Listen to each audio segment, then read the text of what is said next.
What's up, YouTube? I'm Adam O'Dell, Chief Investment Strategist of moneyandmarkets.com. Once again, I'm here with my research analyst, Matt Clark, and we are here for another episode of Ask Adam Anything, where you get to quite literally ask me anything, and I'll give you the best answer that I can as far as my philosophies on the market, my trading approach, my analysis or opinion on individual stocks. So certainly if you want a stock analysis, give us a ticker, and we've got some of those coming in that we're going to be analyzing over the next several weeks. But I think Matt has not told me what questions he has this week, but he's told me that they're a little bit broader and wider ranging. So I'm anxious to hear what they are. Yeah, I went back to my journalism roots a little bit. I spent before I got involved with Adam, I spent 25 years as a journalist and did investigative journalism and whatnot. And I actually kind of had fun sitting across from people and asking them the questions they had no idea I was asking. It was nice to see their reaction and do that. I mean, it wasn't necessarily a gotcha moment, and these aren't that. I mean, I'm not probing into Adam's life or anything like that. But I did want to kind of take over this a little bit, and instead of we have some great reader questions that we're certainly going to get to, and I want to encourage everyone to keep bringing those in. Email us at feedback@moneyandmarkets.com. Just we'll drop that down below right here. Definitely want you to ask anything whether it's investing related, and we've already covered the picture, so we're not going to get into Adam's picture that's behind him. It is a fort in Puerto Rico, just so everyone knows. So we'll cover that ground. But I want to kind of take a little broader approach because you and I talk a lot about a lot of different things. I look to Adam as someone who teaches me a lot about investing and a lot about his methodology. But what I want to do is I want to turn that, and I want to kind of get that take that he gives me and give that to kind of our viewers, because I think it's really important to get that across. And I'm going to start off with, Adam talks a lot about, he has done so in this video. He's done so in our Bull and the Bear podcast, and he's written about it to not only the Money and Markets crowd, but his paid services audience as well. He talks a lot about systematic investing. And on the surface, that's not necessarily as easy as you might think it means. So I want to ask you specifically, Adam, what exactly does systematic investing mean to you, and how did you decide to get into it? Okay. So, there are basically two types of investors, and it's really not one or the other. It's a spectrum, and we can get at that in a minute. But basically, you're either making decisions on what you buy, what you sell, when you buy it and when you sell it, and how much, money management, how much position sizing you put into those positions. You can either make those decisions on a purely discretionary basis, meaning you get up, you take a shower, you have your coffee, you have your breakfast, you put on your clothes, and then you look at your screens, you read the news, and you decide, all right, what am I going to do today? It's just kind of like an ad hoc, you might do research and read the news flow and whatnot, but ultimately you're making a decision based on your own gut, based on your own discretionary analysis. The other end of that spectrum is fully systematic. Often it's called rules-based. So what it is when you have a clear head and you've done quantitative research and back testing and analysis, you build a system, and that system defines for you what you buy, when you buy it, when you sell it, under what conditions would you sell the position, how much of your total capital are you going to risk in that position, things like that. And you basically have to follow a set of rules. So you establish those rules, again, with a clear head. You test those rules to figure out how those rules would have performed in the historical market environments that you're interested in. And then you follow those rules going forward. So it's kind of like an if-then type of thing. If X, Y, Z, and A, B, and C happen, then I'm going to buy the stock. And then if X, Y, and Z happens on the sell side, I will sell that stock. So that's what a systematic approach is. The other part of your question, how did I get into this? So I traded for a prop firm for two very wealthy guys. One of them was an ex-JP Morgan currency trader. The other guy had been trading in the pits on the Chicago Mercantile Exchange in Chicago, the futures pits. And these two guys came together. They had their own capital. They hired a bunch of traders, and I was one of them. And we basically traded their money. It was partner money. And this was after the great financial crisis. And so we were trading foreign currency pairs with a lot of leverage, and basically we had risk budgets for the day, and we could trade however we wanted, but we couldn't exceed those risk budgets. And if we get knocked out for the day, we were done and came back the next day with a new risk budget.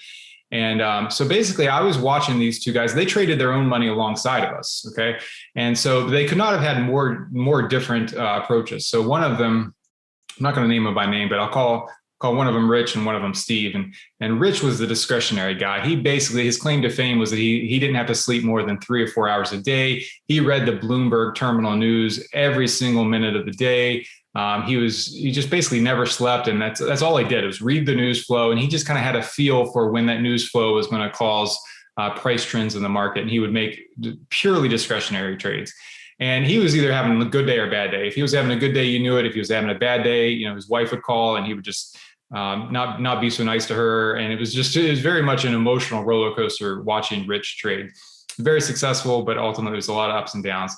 On the other side of that was Steve. And Steve basically had a rules-based system that he coded up in TradeStation, which was a company I actually worked for. And that's one of the platforms I use. And he had this system programmed. It was a momentum breakout system. And he spent the whole day. We had this back office where we had ping pong and like putt-putt golf and a hammock. So he spent his whole day kind of like chilling. He would go run errands. He had this like little mini computer that had a Wi-Fi card. And this was like, many years ago. So we didn't have smartphones and that you could trade on with any reliability. And so anyway, he had this signal and it had an auditory alarm. It said, and it basically was like this, like, it sounded like a monkey. It was like, ooga, ooga. And anytime you heard that noise, you knew that Steve was getting a buy or sell signal. So he would basically be playing putt-putt, or you'd be in a ping pong match with him, and he'd get this signal and he'd run to his computer, place a couple trades, and then get back to whatever he's doing, the ping pong game. And so I saw these two guys and I saw the way they made decisions and the way they spent their day.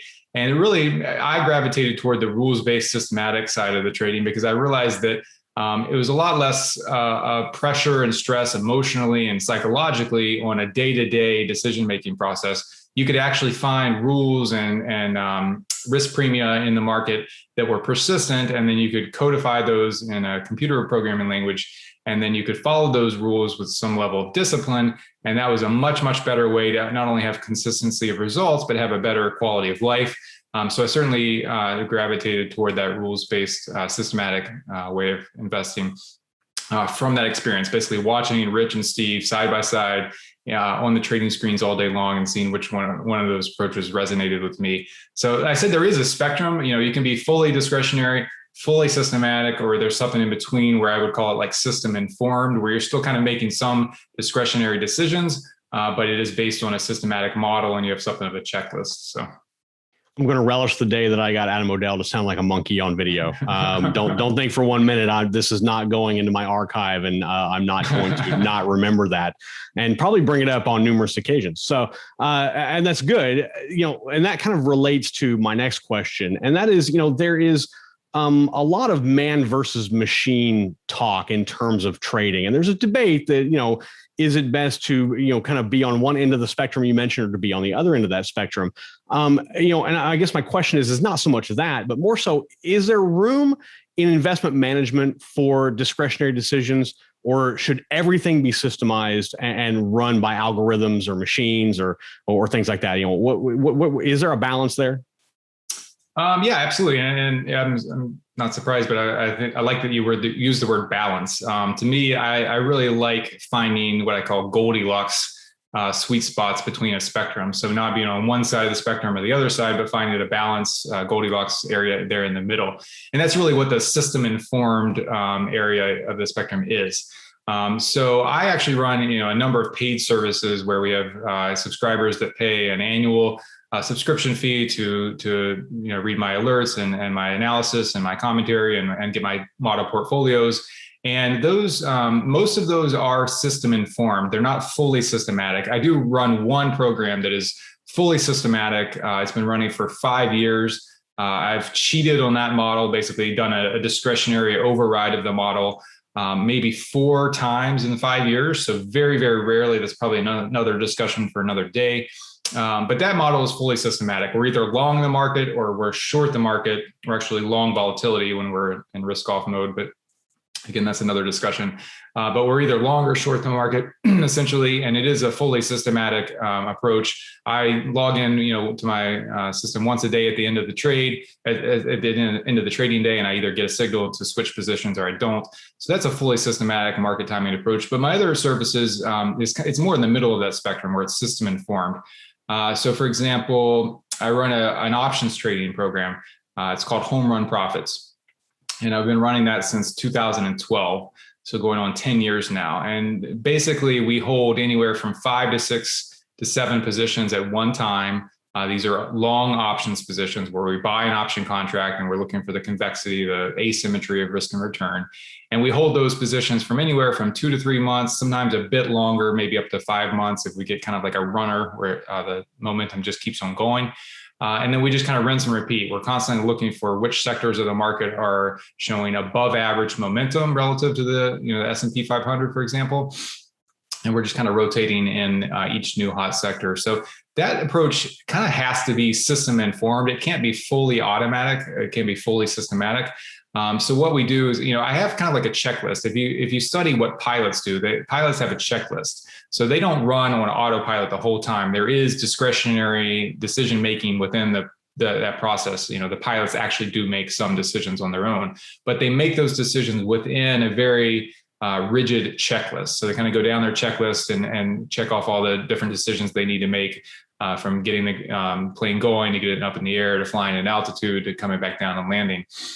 And that's really what I do on a weekly basis with my options trading program. So I'm looking at the overall market. What's the overall market trend? I'm looking at which sectors within the overall market are showing better trends. I'm just looking at which sectors are showing better momentum. I'm looking within those sectors to find out which stocks are in an uptrend and then are showing market beating momentum according to an algorithm that I wrote.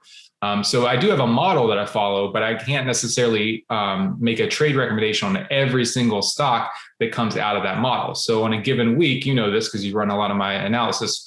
On a given week, we may have anywhere from 20 to 50 signals on that momentum model. And I'm looking to figure out which one or two of those signals to act on. So once we narrow it down by sector and once we narrow it down by the stock's individual trends, then I'm looking at options. So not every stock that trades has options on them. So I'm looking for stocks that have options. I'm looking for stocks that have options with good liquidity. And then I'm looking at the pricing of those options. So I'm looking at, how much in implied volatility terms am I having to pay for this option? When you're buying options, you want to buy them on the cheap. And if you can buy them, if the market expects a certain level of volatility, but historically you've seen a much lower level of volatility, then you're probably going to be overpaying for that option. So we skip those signals. And I'm really looking for underpriced options in stocks that have uptrends, and stocks that have market beating momentum, in stocks that are already in sectors that have market beating momentum. So it's kind of like a nested checklist here, where ultimately I'm trying to find one or two positions that are going to be poised to perform over the next 3 months out of maybe 20 to 50 signals per week.